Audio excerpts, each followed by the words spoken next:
अब ये बताओ सुना किस किसने?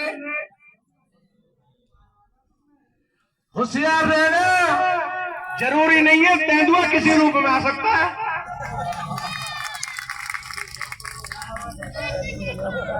भाई जब हमने देखा नहीं है, एक अफवाह चल रही है तेंदुआ आ गया है, तो वो तेंदुआ किसी रूप में आ सकता है।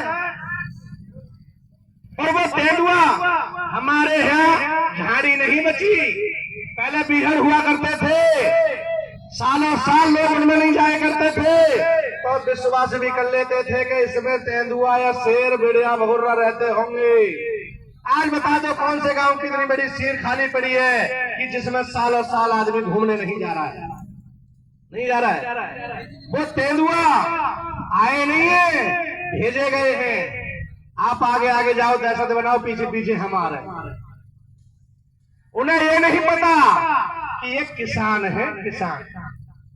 अरे ऐसे तेंदुओं से कहां डरने वाला, उसके लिए भाले की भी जरूरत नहीं है, उसके मुंह में हाथ डाल के पटक मार देता है। किसान से बड़ा हिम्मतदार कोई मैंने पृथ्वी पर देखा नहीं। किसी अधिकारी या नेता की ऑफिस में चले जाओ, बड़ी वाली छिपकली निकल आए, ऑफिस से बाहर भज जाएगा, बाहर से गार्ड बुलाएगा, जल्दी आओ जल्दी आओ, क्या हो गया, किसमें कुछ निकल आया। उसको सोचने को ये भी ना पता छिपकली है। हमारे आपके खेत में विष कपड़ा निकला, सबसे घातक जानवरों में है विष कपड़ा, जिसको सबसे ज्यादा जहरीला कहते हैं। उस विष कपड़ा का भी मुकाबला करने के लिए आपका बच्चा लठ लेके चला जाएगा और उसको धुन के मार देगा।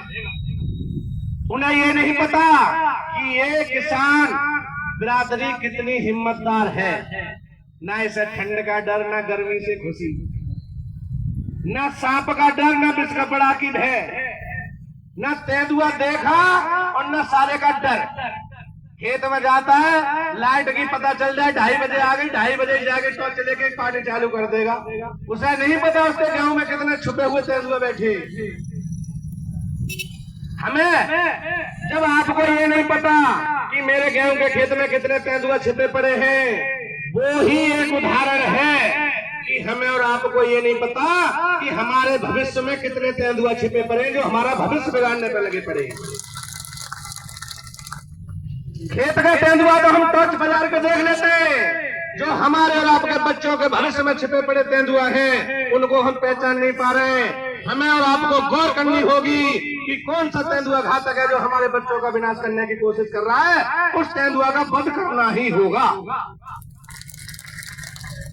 हमें किसी राजनेता से जरूरत नहीं है। पिछले 5 साल बैसाख का महीना था, हमारा ग्राम पस्तोरा, किसी कारण गेहूं के खेत में आग लग गई। वह एक राजनेता नहीं आया, न दुख व्यक्त करने आया, न आग बुझाने आया। अगर फ्रंट में कोई आया तो किसान आया, चाहे पड़ोस के कोई से गांव का हो। पड़ोस के गांव वालों को पता लगा पस्तोरा के खेत में आग लग गई, तो चाहे नाचनी हो या बल्लमपुर हो या दिलगोरा हो या हमारा गांव चंदनगटी हो, जिसको भी पता चला भाग के पहुंच गए।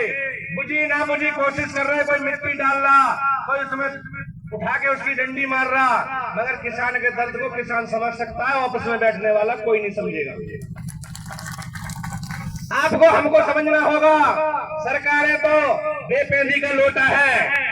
आएंगे जाएंगे, चुनाव लड़ेंगे न लड़ेंगे, राजनेता पैदा होंगे चले जाएंगे। ये सरकार चाहे कोई सी हो, हमारा और आपका लक्ष्य मजबूत नहीं होगा, सरकार कोई नहीं सुनेगी। सरकार राजी से कोई काम करने वाली नहीं आएगी, हमारे और आपके लक्ष्य के सामने ही नाच के काम करेगी। नहीं तो हम और आप सरकार चाहे कोई सी हो उसके लिए नजरअंदाज है। अभी हमने विलंब लगा दिया, बीजेपी सरकार अंधी होगी, हमें देख नहीं रही। अरे और सरकारों ने भी कौन से हमारे लिए घी के मनसा दे दिए थे। ये तो बहाना है राजनेताओं का। अभी नेताजी ने बताया था कि चोर चोर मौसेरे भाई, किसान पे आ रही है तबाही, बैंक का कर्ज है तो तुम घर से खींचे जा रहे हो। बड़े बड़े नेताओं पर इतने बड़े बैंकों के कर्ज है, किसी के घर पुलिस दबिश देने भी न जा रही।